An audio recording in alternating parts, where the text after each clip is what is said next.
दाखवली असं म्हणत या ठिकाणी एक महत्त्वाचा सवाल उपस्थित केला। आताची ही महत्त्वाची बातमी आपण पाहतोय। आपण फडणवीसांवर केस करणार असं वक्तव्य राष्ट्रवादी काँग्रेस शरदचंद्र पवार पक्षाच्या खासदार सुप्रिया सुळे यांनी केलंय।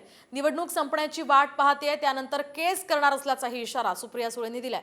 तसंच फडणवीसांनी जाहीर माफी मागावी अशी ही मागणी सुप्रिया सुळेंनी केली आहे।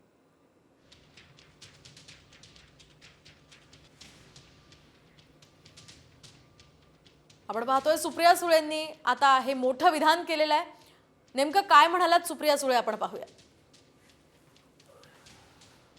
त्या 70,000 कोटी रुपयाच्या इन्क्वायरीवर फाईल तुम्ही केली, तुम्ही शपथ घेतली संविधानावर हात ठेवून, तुम्ही या राज्याचे मुख्यमंत्री होता, मग ती फाईल तुम्ही घरी कशी मागवली आणि फाईल मागून ज्या अजित पवारांवर तुम्ही आरोप केले त्यांना घरी बोलवून तुम्ही ती फाईल कशी काय दाखवली?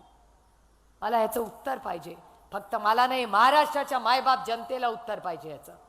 कारण का फसवलंय आपल्याला देवेंद्र फडणवीसांनी आणि मी तर केस करणार आहे त्यांच्यावर। मी इलेक्शन संपायचीच वाट बघते।